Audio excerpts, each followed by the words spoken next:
We can talk some football, right? And believe me, Wolf, we're going to talk some football. Oh, yeah.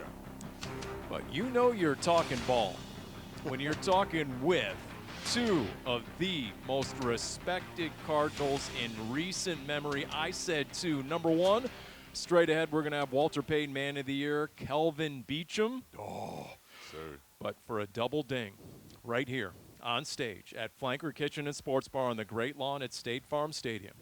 I think you know him as the Junkyard Dog. Junk. I just prefer to call him Sir.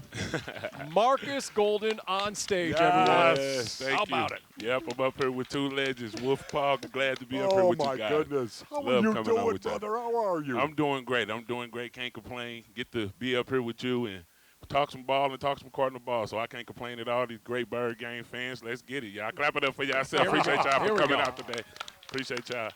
I feel tougher just sitting next to Markus Golden. I'm going to tell you that much, because my scouting report on Markus, for those who don't know, in the locker room, I mean, the energy, right? Yeah. I mean, everyone feeds off it. Always positive, always driven. But then on the field, oh, boy. I mean, it's a different Markus Golden. He's also simultaneously the guy that if I had to go into a biker bar, I want him Yes. as my wingman. I feel the exact same way, Paul. I'm calling you an Uber if you ain't there. I need you with me if I go in there. Did you knowingly flip the switch? Because Wolf was sort of like that. Wolf talks about his career, right? And as soon as of course, it would take Wolf, like 7 hours and 7 pots of coffee to get there by kickoff. Yeah, like 18 cups. Paul. Okay. Yeah. But for you, what was the progression to being game ready, the mentality? It's different, and I say that all the time, especially being retired now. It makes you say stuff like the NFL, not a real world. It's a different world because when you're there, man, it's just you preparing all week.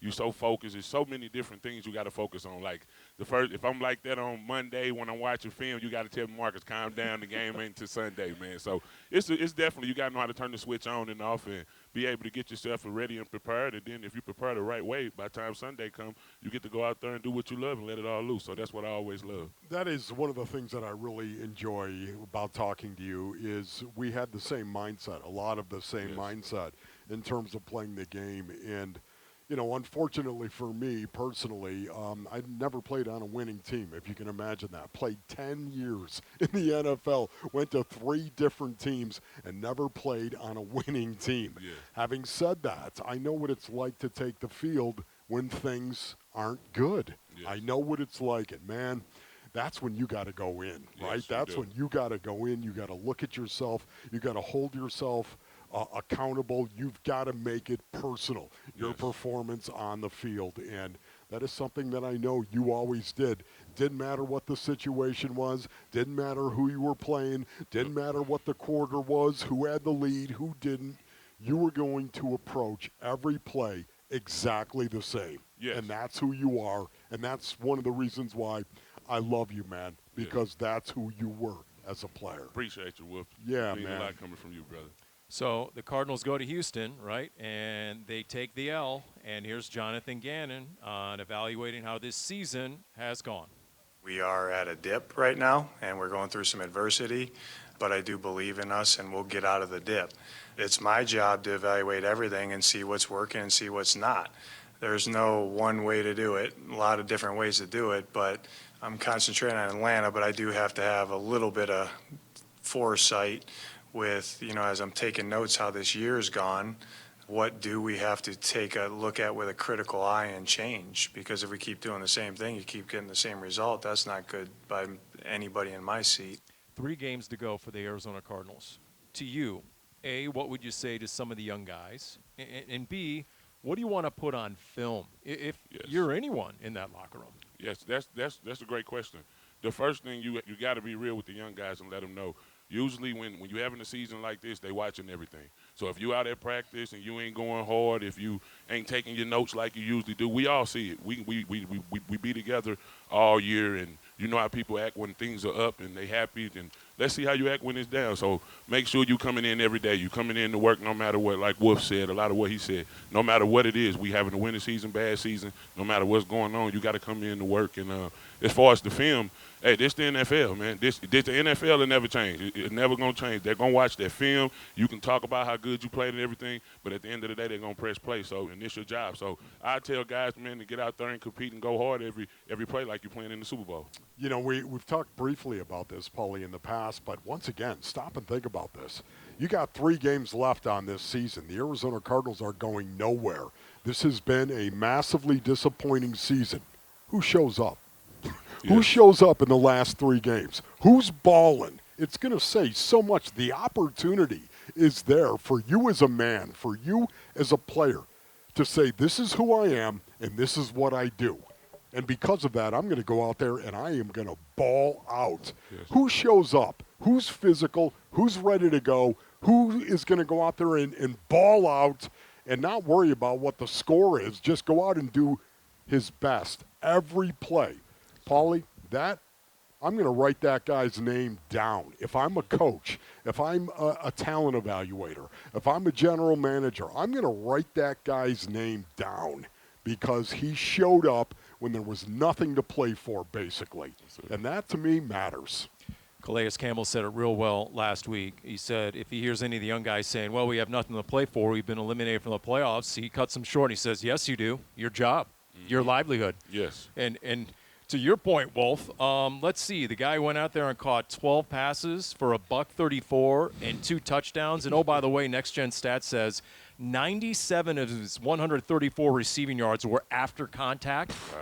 Do you think Trey McBride is putting – you're a former teammate. Yes. What do you think he's showing everyone else right now? Maybe not even in his own locker room, but around the league he's that good. Yes, he's showing leadership. Leadership, first of all, man, like we go back to what Wolf said. In a season like this and last week for him to play like he played every game, and it's not just him catching the ball. He's pass blocking, chipping guys, getting out there, run blocking. He's in there being nasty, and that's my second-round brother. He went second round with me, so I always believed in Trey.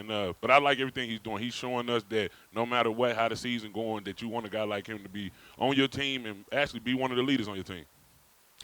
It's also, too, Paulie, if I could jump back in here, it's also when a young guy gets the opportunity, you've got to maximize this opportunity that you're getting right now. What does it say about a young guy that might not be burning it every time he takes the field with 3 games left? What is it, honestly? I mean, if you're trying to make your way in the National Football League and you're not busting it in between those white lines, I'm talking about your effort level. You can see it. Can you not see effort on tape? Yes, I agree. You with can you see effort on tape, man. Yes. And Paulie, now is a great time if you're a young guy and you're developing to show who you are, show the coaches, show other organizations, not just this organization, other organizations as well, who you are as a football player. And imagine if you don't bust it, because you can see it. Once again, imagine if you're not. What does that say? Yes. Well, look at Trey McBride. 2 years ago, Zach Ertz went down. He got his opportunity. Yeah. He's now become the best tight end in the league. I mean, he just never stopped making plays. Look at Michael Wilson. Marvin Harrison Jr., he's out. Michael Wilson, his opportunity is wide receiver 1. Yes. I mean, he's been one of the leading receivers the last month or so. Yes, looks elite for sure. So, but, I mean, let me ask you this. What makes him so unstoppable, Trey McBride? Because Jacoby Brissett was joking that the Houston defense was literally yelling out, like, 85, 85. At halftime, D'Amico Ryans goes, our halftime adjustment, he looked at the sideline report, said, is 85. Yes. Like, they're all in on stopping him, and he's leading the NFL in catches, Marcus. What makes him so fierce and unstoppable? It always go back to the work you put in. Like when I played with Trey, even as a young player, he coming in every day asking me questions and going hard all the time. And usually guys like that, especially young players like that, it usually pay off. And I'm glad because he's a drafted guy here and he's showing why the Cardinals drafted him. But I just like everything about Trey McBride. It's one of my favorite teammates ever. Well, first of all, he's a really good route runner, number 1, Paulie. Yeah. That's number 1. Number 2, he busts it. Talk about a guy that is going to bust it. He always does that. Mm-hmm. All right, so here's Jacoby Brissett. You think he's one of his favorites? You're a quarterback, right? And you got the NFL's leading tight end. Heck, the NFL's leading pass catcher. Here's Jacoby Brissett on his sustained success. It's just very impressive to see week in and week out the different ways that teams try to, take him away or negate some of the plays that we try to create for him, and he just finds a way to do it, man. It's crazy. Like, they were getting frustrated with their guys last week, and like, man, stop 85, and it was just hard for him, I guess. There you go. I mean, it's just it is remarkable. And his intensity too, Wolf. I mean, Yes. you see it, right? Yeah, there's no doubt about it. He plays with a fierce intensity level and is not afraid to let you see it. Yes. He will jaw at the opponent. He will scream at the opponent. Yes, he he gets is. fired up when he makes a play. There's no doubt about it. It's contagious what Trey McBride does. And even like you said, especially at this point of the season, that energy, he's Oh. making it fun. Oh. So that energy flows around and passes through the team, man. So And that's the energy you should have, right, Marcus? Yes. This is the game of football. Yes. It is a fun game to play. Does it hurt to play? Yes, it does. It hurts to play the game. You physically will pay a toll for playing the game, but the reward is just off the chart. Did they ever assign you as an edge player to check a tight end and forget about rushing the passer? Because they started doing it at the end of the game with Will Anderson Jr. yes, I had to do that a couple of times, but I always make sure my safety know I need a little help, depending on who the tight end is. If it's a guy I can cover, but a tight end like Trey, I'll be like, hey, Honey Badger, come help me out, man. We got Trey McBride lying right here, but yes, not a guy like Trey, but I played a couple tight ends. All right, well, guess what? If you want a Trey McBride jersey, check it out. You stop by the Cardinals team shop at State Farm Stadium. Here we are. And on Sunday during the Falcons game, you're going to get 50% off nearly all the items in the Cardinals team shop, including the rivalry merchandise, hats, jerseys, and yes, a Trey McBride jersey. You can get it half price while it lasts at the game. Cardinals team shop this Sunday against Atlanta. We continue with the Big Red Rage presented by Emergency Air, live from Flanker Kitchen and Sports Bar on the Great Lawn at State Farm Stadium. Markus Golden and Kelvin Beachum straight ahead. Instead, he is sacked by Markus Golden. The junkyard dog got a treat. Wilson rolling left, sacked by Markus Golden. That is big time by Markus Golden. Steps up and gets walloped. It's Markus Golden. Guys are just feeding off Markus Golden on the sideline. He's out there and he's producing and getting sacks. Markus Golden is back. Oh, I feel good. Boy, has he been the junkyard dog here today. Knocked the nose hair out of Russell Wilson. Goff is going to get hit at the 20 and sacked by Golden. Steps up and gets hit and sacked. Markus Golden, another sack. I guarantee you right now, Jared Goff doesn't have a single hair on his back. Whacked at the line of scrimmage is blunt by Markus Golden. Man, does that dude have a motor? Markus Golden. I'm Markus Golden, boy, and I'm hunting. I was feeling a little juicy that day. I had to bring out a little swag. Ah, bird game, baby, let's go. That is really well done, Jim Alejandro, going into the archives. Some master editing in there, really. And you know what? I think when it comes to Wolf in the booth for 2 decades, Wolf, I mean, be honest, you really enjoyed the nickname Junkyard Dog, working it in, right? Maybe because all the nicknames you gave out were so abysmal that you actually enjoyed Junkyard Dog, I think, more than most. Yeah, it wasn't just the nickname though, Paul. It was also the way Junk played. And he was to the wall, man, with everything he had on every play. Didn't care what down it was, didn't care what the score was, didn't care what the quarter was. He was in between the white lines, and all he knew, on the snap of that ball, I'm going to give everything I got. Yes, sir. Well, think about it. 3 double-digit sack seasons. You had 12.5 in 16. You had 10 in 2019. You had 11 in 2021. So we want to go down memory lane here a little bit and just talk. I mean, where did you develop that relentless motor? At what point in your career? High school? That year in junior college, where I can't believe you played with DeMarcus Lawrence in junior college? No, I played with Devontae Campbell. Devondre Campbell. Devondre Campbell. Okay, all right. So, I mean, and then, boom, you go to Mizzou. You end up a second-round pick. So at what point did you just develop that sort of motor, if nothing else? It's crazy. That's a great question, man. I always tell people I grew up as a little league. I started playing football 7 years old, and my uncles, they was my coaches, and my uncle's son happened to be the same age as me, so I ain't have a choice, man. And my uncles, they coached me real hard. I played football with them. After football season, we got to play baseball and then basketball. And if I didn't want to play, I'd be my uncle still coming to pick me up. You got to play with me. I'm the coach. So it's just being coached by my uncles and also being from St. Louis, Missouri, that hunger to make it out, to go be something. And I knew if I want to really make it out, I'm going to have to step on this field and play hard. You can't get out here and take no plays off. And after that, I just love the game. I want to win. I feel like if I play like that, it gives my team a better chance to win. So wait a minute, Marcus. Are you saying you played baseball as Yes. well? You played baseball. I had to. I told you, my uncles, everything after every season they coach something else. And that's my dad's brother, so it's like I had no choice. What position did you play? I played pitcher, first base, shortstop. Yeah, I was a pretty good baseball player. You actually had some gas. You could bring the heat. Yes. I was a great baseball player. Man, my uncle to this day, when I got to high school, he always tried to get me to play still. But I'm like, no, man, I want to play football. I want to hit people. I got a little bored in baseball, but looking back, I probably should have played at least a couple years in high school. Wow. Well, I'm guessing nobody charged the mound. I'll just say that right here. Yeah. Oh, my goodness. Your 12.5 sack season, your second year in the league, right? Yes. 2016. Talk about that a little bit. To what degree was that your coming out party? To what degree do you think that put your whole career on the map? Yes, that's crazy because after my rookie year, I played with Dwight Freeney. He always talk about double-digit sacks. And you start to hear more and more. Steve Kime used to always see me walking past, hey, you going to give me a double-digit sack season? So that off season, man, I was desperate for it. I'm like, man, I got to get double-digit sacks no matter what. So I was working pass rush a lot, and that was just a big year for me. Got to get out there, got to prove to myself, of course, because I want to prove to myself that I can play at a high level in the NFL. I could be the reason why my team wins. So that was just an exciting year. It showed me a lot about myself that I can really play in the NFL at a high level. And got to shout out Chandler Jones and Calais Campbell. They pushed me real hard that year, and they had my back.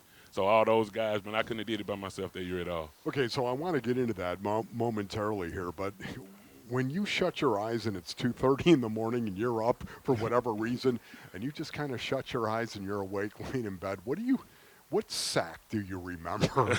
Like when you think about it, is there a sack that stands out to you? Man, it's a few of them that stand out, but the one I always liked is when I played here sacking Russell Wilson. I had caught Russell Wilson. That's the same year.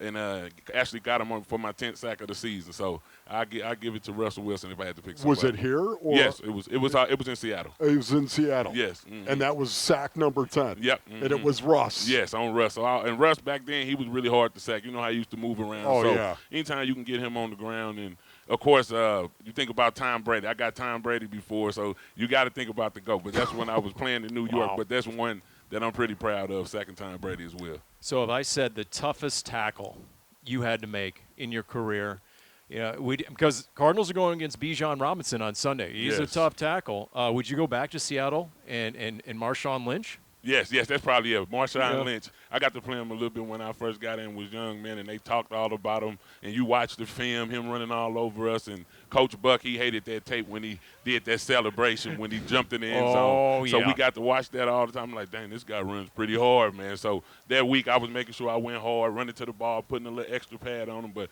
I go with Marshawn Lynch. He's probably one of the best running backs and the hardest running back I ever played against. You know what's amazing about that, too? It sounded like Marshawn Lynch was 230 pounds, 235 pounds. He was not. Yes, he was about 220 pounds. He is now. He's like 335. No, I know that now. But, he was just still such a hard tackle. Do you have a favorite move? What's your favorite pass rush move, Marcus? It's that when it's third and long, you know the game on the line, quarterback about to drop back deep and get a pass off and double swipe. You put your hand in the ground, get off fast as you can, double swipe, bring the rip, get around the edge and try to get the ball. Hands? Yeah, more not like swipe down, but more like a swipe and bring that rip across and finish on the edge. Swipe it and bring the rip, get the edge. Yep, that or the cross chop. Or I got this move I used to always do. I call it the Mizzou because at Mizzou I played middle linebacker. And then one day they come get me and tell me, hey, we want you to play pass rusher.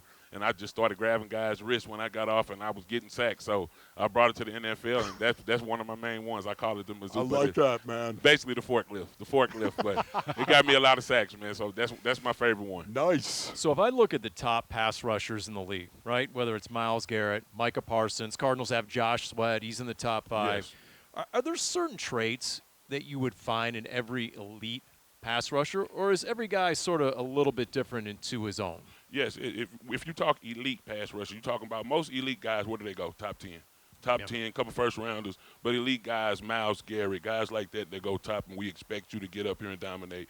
Those guys got great talent. But the one thing, whether you got great talent or you a guy like me, go second round and still able to come and get 3 double-digit sack seasons, it's all about the motor, the energy. You got to have that attitude. I'm going to go out here and get the sack, because every sack ain't going to look pretty. You ain't finna do a double swipe and run. You might have to run that quarterback down and go through a couple blockers to get him. So if I had to pick one thing, it's the motor and the want to, and knowing that you're going to get back there and get that quarterback. And usually if an elite player got that, like Myles Garrett, he's usually the best in the league. Like a Max Crosby, right? Yes. Max Crosby, he wasn't a first-round pick, exactly, but he's relentless. Relentless, yes. Who do you think are the top 2, top 3 pass rushers in the league?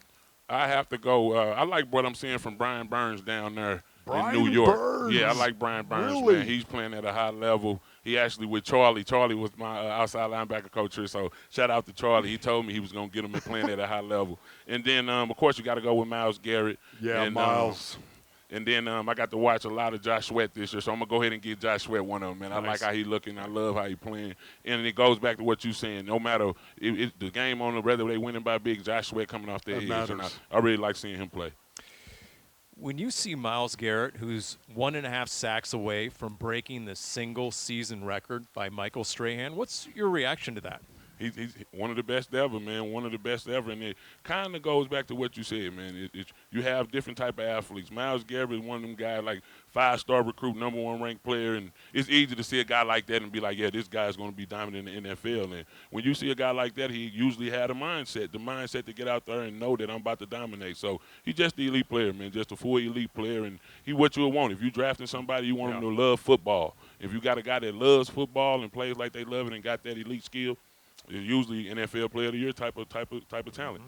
So much of the time, Paul, you're going to have a Myles Garrett, of course, on the outside, over a tackle, of course. Yet at the same time, this is a guy you can move to the inside as well. Myles Garrett, that to me, it's the most impressive thing about Myles Garrett. You can move him all over, and he's going to get pressure wherever he is. He can do it from the interior, or he can do it from the edge. Yes. When you watch film, can you tell right away? Like, you tell – Bertrand Berry was up here last month, and he said, if you brought a rookie in, right, a new draft pick, and he says, give me 2 reps. All I need is 2 reps in one drill. I can tell you if he can play or not. I'm like, that's ridiculous. I mean, I know players know players, but can you tell just by watching a guy? I think if he's saying that, he's probably talking about through 2 weeks or training camp, but not in 2 days. I can't 2 days, that's too fast, man. I don't think you're giving a guy a fair chance if you do that within 2 days. But, yes, usually within a week for me, 2 weeks, you know the type of guys. You can look at a guy, how he play every day, but also how he look, how his body look, how he carry himself, and you can know pretty much, for me, about a week. Not 2 days, a week for me, and I'll be able to tell if a guy is playing in the NFL or not. Well, how about Kelvin Beachum, right? Round 7 pick. He's in his 14th season. I mean, just insane. And we're going to talk to him next. A reminder, you can join us at State Farm Stadium here February 21st for the inaugural Cardinals Climb fundraising event.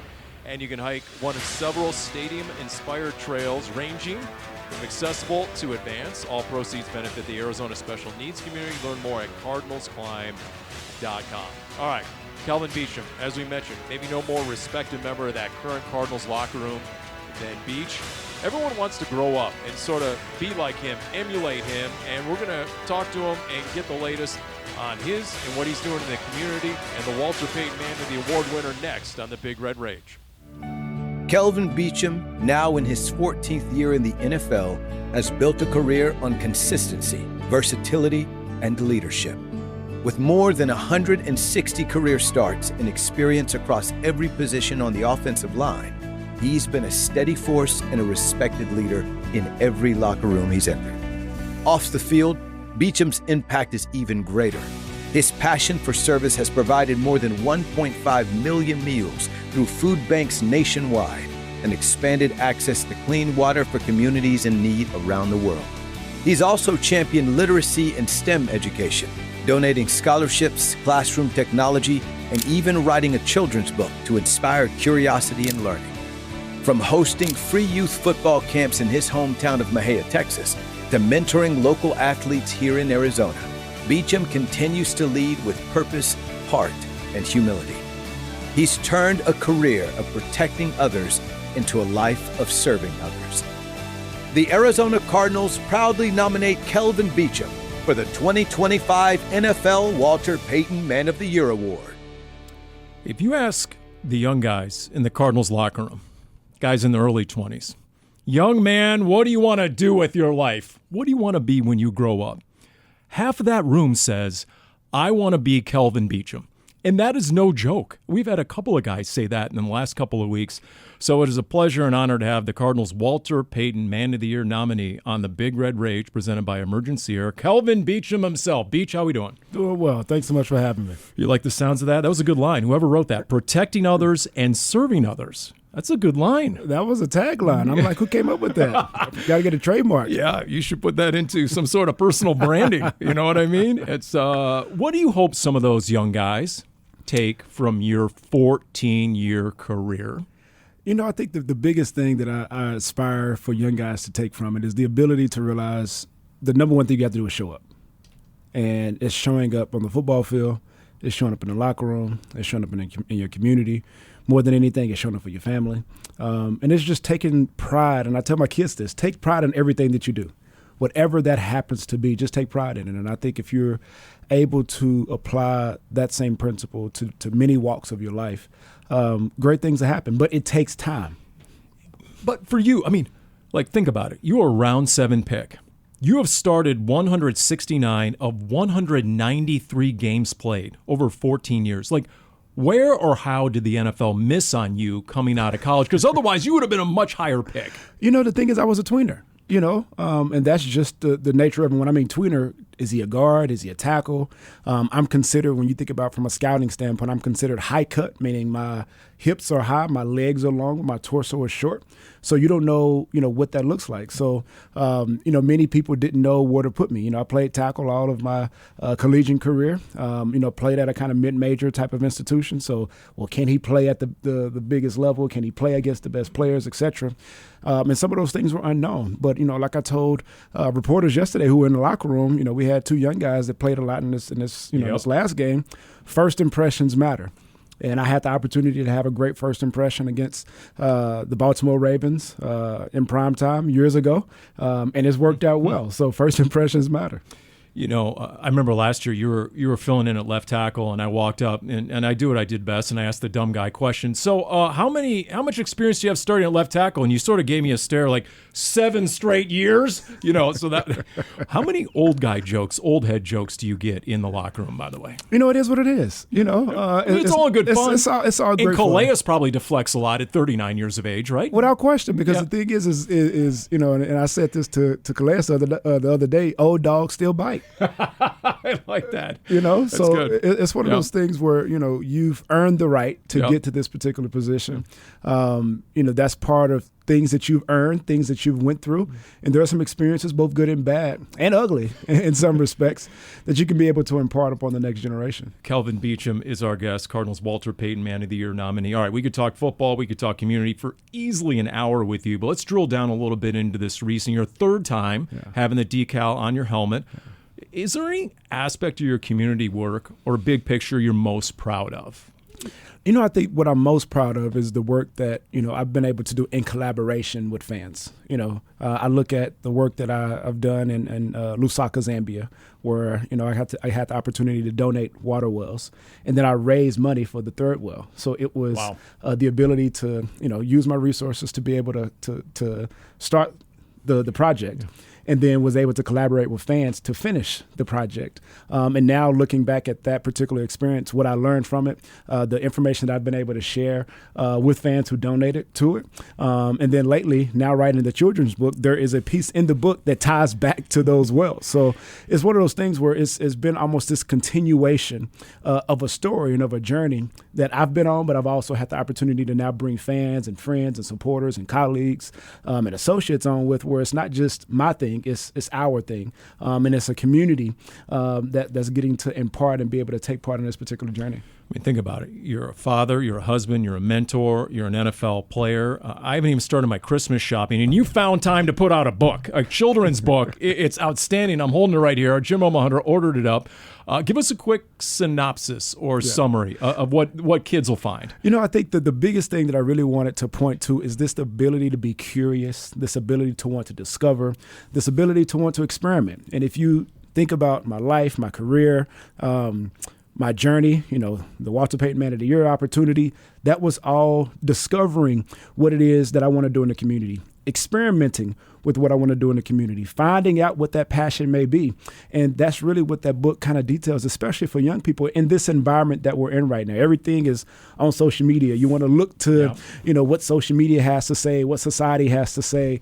But if you take the time to really go explore yourself and explore the things that you want to have for oneself, there is an ability that you will find some things that really speak to you and speak to you in a very real way that you can go and pursue with velocity. And that is really what that book is all about. And here's another reason to purchase the book, because all proceeds from book sales go towards supporting literacy programs through Donors Choose. In fact, here you go. It's LO.com/Kelvin Beachum, ELLO.com/Kelvin Beachum. As for the Walter Payton Man of the Year, this is your third time you've been nominated. What would it mean to actually walk down that red carpet at NFL honors as the winner? Larry Fitzgerald once upon a time. Yeah, he rubs it in my face quite a bit.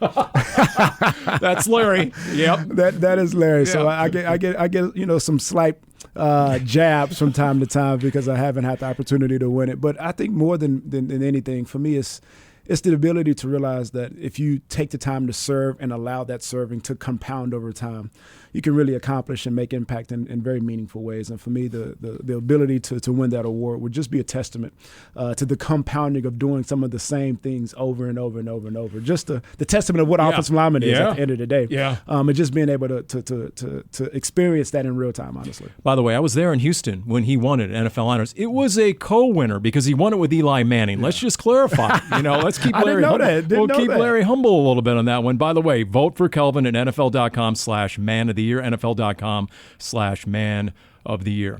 All right, give me a quick thought about Trey McBride, because Jacoby Brissett said in this Houston game in particular, he could hear the defense losing their mind, screaming out, "Number 85!" And I mean, how often do you hear that, and how much does he stress out a defense? Because, we could spend another hour listing all the records he's about to break. Yeah. Well, for what he talks a lot of trash that many people, yes, really don't think about. And it's not like bad trash talking. A guy jumps outside and he'll be like, "How dumb are you? You heard us saying the cadence." This past week, 90, I think it was 96. He ended up cutting him one play, and after the play, he had, 96 had some choice words, and 85 was like, "Who are you?" Trey's like, "Who are you?" Like literally, who are you? Yeah. So it's one of those things where he has these ways of really kind of jabbing at people. They kind of cut to the core, but they're not bad. They're not like derogatory. They're not. He's not cussing anybody out. He has a very witty way of being able to get underneath folks' skin, and I think they did. They tried to do a really good job of jamming him out the line of scrimmage before he got started, especially when he was in line. Tried to double team him a couple times, with linebackers and safeties.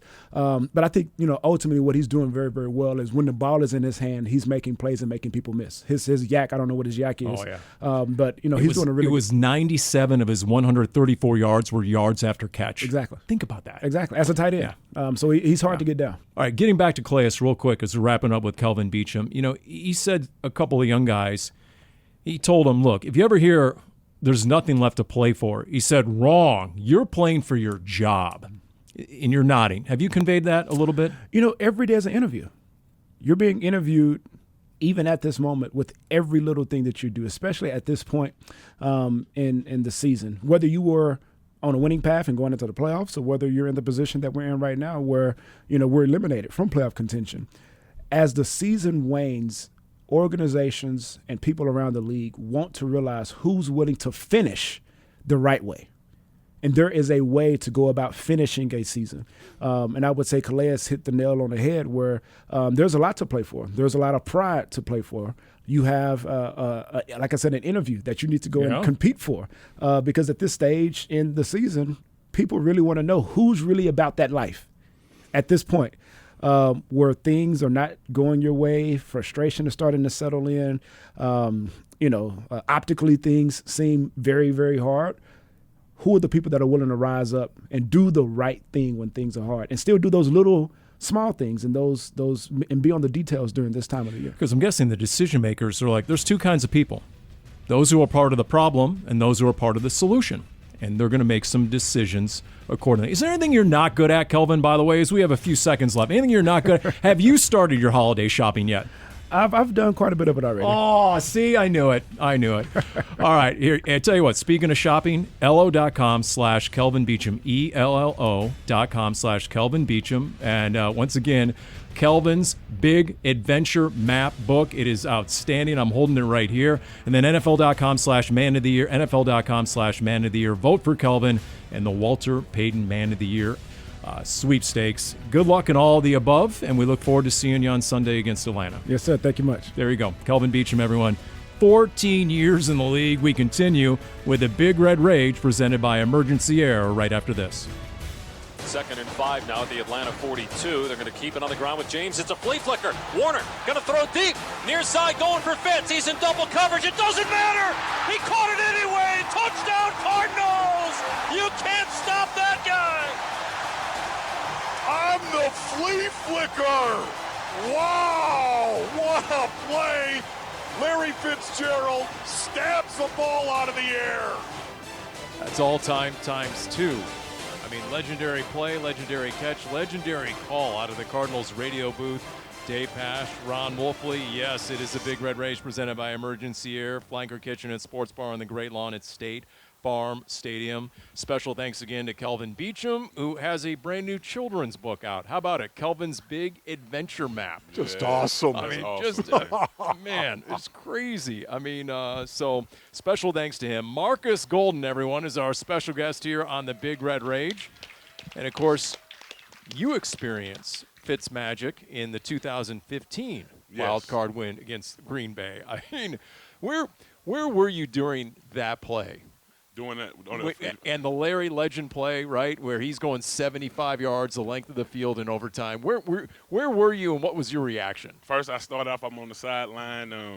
I see Carson. Carson, man, and we talk about Larry on there, but Carson, man, he got away and made a great throw, and Larry caught it. And after that, I blacked out. I was running down the field, and then what was crazy about it, because Larry, the whole year, me as a rookie, I was like, dang, he don't really celebrate that much after he scored a touchdown. Like, is he happy or not? But then that day, he was so hyped and so pumped, so everybody else was jumping around and happy, man. For him to make that big of a play, it was legendary. And all the Bird Game fans, I was super loud in there too, so it was great. Yeah, so that was a wild card win 2008 where the Cardinals beat Atlanta 30-24, and Fitz in that game had 6 catches for 101 yards, a touchdown, part of one of the most epic playoff runs ever in NFL history. You got the Falcons on Sunday, and I don't know, Wolf, you tell us what stands out the most. I think of the Falcons, I think of individual players. I think, Kirk Cousins, Bijan Robinson, Kyle Pitts, Drake London. I mean, what do you think of? Yeah, for me, I think of their offensive line for the most part. Their offensive line is really, really good. They run the ball. I think it's the best thing they do offensively, especially if you tell me Bijan Robinson is ready to go. Had an illness, of course. We were kind of wondering if, in fact, he wanted to nurse that illness all the way through the weekend. You know, we're fine with that at the Wolfley compound. But having said that, again, they run the ball exceptionally well, and that, I think, is what is going to give the Arizona Cardinals the biggest trouble, is stopping the run of the Atlanta Falcons. Paulie, they may run the ball 40 times in this game, honestly. They may run the ball 40 times in this game. I know you've got Kirk Cousins. I know you've got capable receivers, Drake London as well, a guy that we're going to have to see if he's going to be good to go. But this is a really, really good defense in terms of stopping the pass. The Falcons, they get to you. They rush the passer extremely well. You've got a couple of guys, Jalen Walker, of course, and James Pierce Jr., those two guys that have combined for just under 13 and a half sacks, as a matter of fact, between those two guys right now. It's what they do well. They're going to come after Jacoby Brissett, no doubt about that, and they're going to run the ball. Those are the two things they do well. All right, you mentioned sacks. I got to ask Markus Golden, Mr. Sackmaster over here. You have an Atlanta defense 3 of the last 4 years. They were bottom 2 in sacks. This year, they're top 2. They're behind Denver in sacks. That is a remarkable turnaround from one year to the next, isn't it? Yes, it's great. And usually when you dive into the numbers and stuff like that, it's usually the defense working together.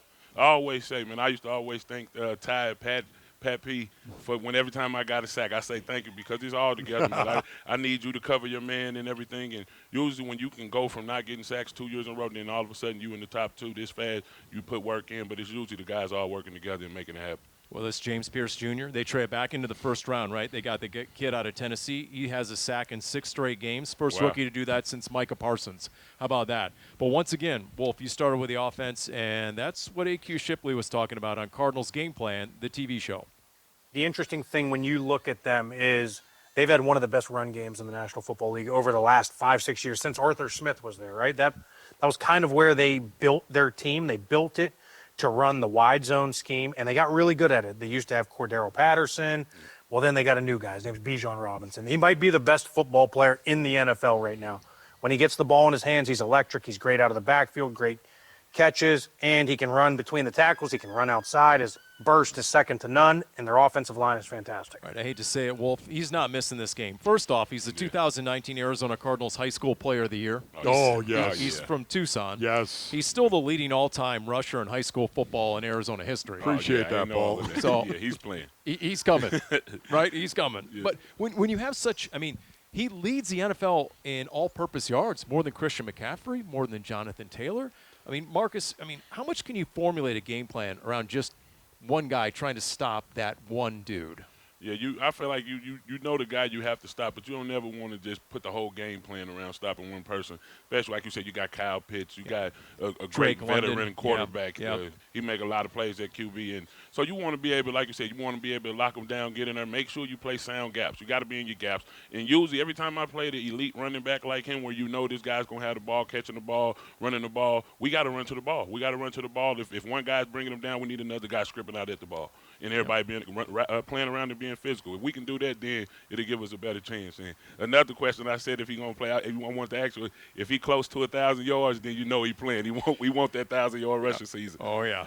Well, you know what? He's so good right now. He's just shy of 2,000 all-purpose scrimmage yards. So yeah, that's how frustrating is it when you go against a quarterback who's seen everything, like Kirk Cousins at age 37, and he gets rid of the ball so quick. How frustrating is that? Yes, it's very frustrating. When you play quarterback, I always say when you play veteran quarterbacks like that, you just pray like, man, the offense, let's put up some numbers, man, because we want to make them have to hold the ball. So if you're playing them and it's a game where they're in control of the game and they got the play clock on their side, then you don't want to play against an older guy. But if you got a good offense and we both going back and forth, then that older guy going to have to step back. That's who you want to play because you know he ain't going to be able to scramble as good. And that's the one thing about it as well. You know, just last week, you look at the Texans, they ran the ball 33 times in that game. And I thought they were going to run it maybe 40 times in that game, just looking at the tape from the week before, of course, and now with the kind of success the Texans also had running the football, I think the Atlanta Falcons are going to line up and they're going to try to just put the plow down and hit the gas. So they might do that. This might be the week where they actually have 40 rushing attempts, depending on how close the game is. So if tackling is going to be key in this game, and it will be, how much of that is just effort, intensity, want to? Because when I asked Nick Rawls about that this week, he used 3 words, mode of play. Yes. Which translation just means, right, want to, doesn't it? Yes, that's all it's about. And I know I always go back to what Wolf said. This is it. It's 3 more games left. We were not going to the playoff. We want to see you play every game like it's your last game, like it's the Super Bowl. Because next year, them the guys that I want on my team with me and the guys that I'm going to ride with. So it's all the way, man. It's all the way exactly what you're saying, man. But if we can get some guys to work hard, we're going to be all right. Home finale. How much did you like playing in front of the Red Sea, right behind you at State Farm Stadium? Yes, it wasn't nothing better. You see, when I went to New York, I was calling, man, get me back out here. I need to get back, man. I need to get back. So, yeah, it's nothing like it, man. It's nothing like playing the Red Sea, playing in front of the Bird Game fans. It's nothing like it at all, and it's always a great time. I appreciate you all. Well, everybody out here at Flanker Kitchen and Sports Bar on the Great Lawn at State Farm Stadium thoroughly enjoyed this edition of the Big Red Rage presented by Emergency Air. Markus Golden, everyone. How about it? Say ciao. Thank you so much. And we've enjoyed the last few months out here as well, haven't we, Wolf? This has been outstanding. That's great being in front of the live audience, no doubt, man. Yes. All right, special thanks, executive producer Jim Almohandro, associate producer Cody Fincher, engineer Walt Ellis. For Ron Wolfley, I'm Paul Calvisi. Once again, Markus Golden, how about it? It's been the Big Red Rage presented by Emergency Air. Appreciate it.